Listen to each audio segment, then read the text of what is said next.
নাশকতাকারীদের যে কোনো নাশকতার পরিকল্পনা নস্যাৎ করে দিতে প্রস্তুত র্যাপিড অ্যাকশন ব্যাটালিয়ন। ভার্চুয়াল জগতে নববর্ষকে কেন্দ্র করে যে কোনো ধরনের গুজব, উস্কানিমূলক তথ্য, মিথ্যা তথ্য ছড়িয়ে কেউ যেন কোনো অনাকাঙ্ক্ষিত পরিস্থিতি সৃষ্টি করতে না পারে, সেজন্য র্যাব সাইবার মনিটরিং টিম সার্বক্ষণিক নজরদারি অব্যাহত রেখেছে। এছাড়া বাংলা নববর্ষ উপলক্ষে বিভিন্ন অনুষ্ঠান স্থল এবং গুরুত্বপূর্ণ স্থানসমূহে আগত মহিলাদের উত্ত্যক্ত, ইভটিজিং, যৌন হয়রানি রোধকল্পে প্রয়োজনীয় ব্যবস্থা গ্রহণ করা হয়েছে। সর্বসাধারণের উদ্দেশ্যে আহ্বান জানাচ্ছি, সার্বিক নিরাপত্তার ঝুঁকি রয়েছে এমন কোনো তথ্য পেলে অথবা কোনো ধরনের হেনস্থার শিকার হলে অবশ্যই কর্তব্যরত র্যাব বা অন্য কোনো আইন শৃঙ্খলা রক্ষাকারী বাহিনীর সদস্যকে জানাবেন।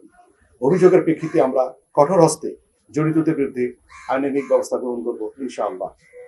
আমি আশা করছি পূর্বের বছরগুলোর ন্যায় এবছরে অত্যন্ত উৎসাহ উদ্দীপনার সাথে বাংলা নববর্ষ দেশব্যাপী উদযাপিত হবে। আপাতত আমরা কোনো হুমকি বোধ করছি না কোনো জায়গায়।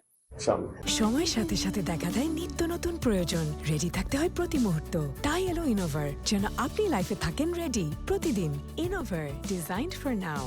রাজধানীর শ্যামলীর centre for kidney disease and urology CKD হাসপাতালের চাঁদার দাবির ঘটনায় র্যাবের যৌথ অভিযানে র্যাব 2, 4 এবং 6 এবং র্যাব সদর দপ্তরের গোয়েন্দা শাখা সহযোগিতায় অভিযুক্ত প্রধান আসামি সহ 7 জনকে গ্রেপ্তার করেছে। গ্রেপ্তারের নেতা মঈনুদ্দিন সহ 7 জনকে গ্রেপ্তার করতে সক্ষম হয়েছে র্যাব। গ্রেপ্তারকৃতরা হলেন মঈনুদ্দিন মঈন, মোহাম্মদ লিটন মিয়া, মোহাম্মদ সুমন, মোহাম্মদ শাওন, স্বপন কাজী, মোহাম্মদ ফালান, রুবেল। জানা যায় মঈন এবং তার সহযোগীরা দীর্ঘদিন ধরে 5 লক্ষ টাকা দাবি করে আসছিল। দাবিকৃত চাঁদা দিতে অপারগতা প্রকাশ করলে ভিকটিমকে বিভিন্ন ধরনের ভয়ভীতি এবং হুমকি প্রদান করে আসছে। গত 10 এপ্রিল শেরেবাংলানগর থানাধীন শ্যামলী 3 নম্বর রোডের বাসার সামনে এসে দরজা খুলতে বলে। ভিকটিম এর স্ত্রী দরজা খুলে দিলে প্রধান অভিযুক্ত আসামি মঈন তার কাছ থেকে 5 লক্ষ টাকা দাবি করেন। চাঁদা না দিলে তারা বিভিন্ন ধরনের ক্ষয়ক্ষতি করার হুমকি প্রদান করেন। পরবর্তীতে টাকা দিতে অস্বীকার করলে উশৃঙ্খল জনতা সহ বিশৃঙ্খলা সৃষ্টির চেষ্টা করে। তারা হাসপাতালের সামনে অবস্থান করে উশৃঙ্খল আচরণ করে, উচ্চস্বরে স্লোগান, চাঁদাবাজি, গালাগালি এবং পরিবেশকে অস্থিতিশীল করার অপচেষ্টা চালায়। উক্ত ঘটনায় সামাজিক যোগাযোগ মাধ্যম এবং প্রিন্ট মিডিয়ায় চাঞ্চল্যের সৃষ্টি হয়।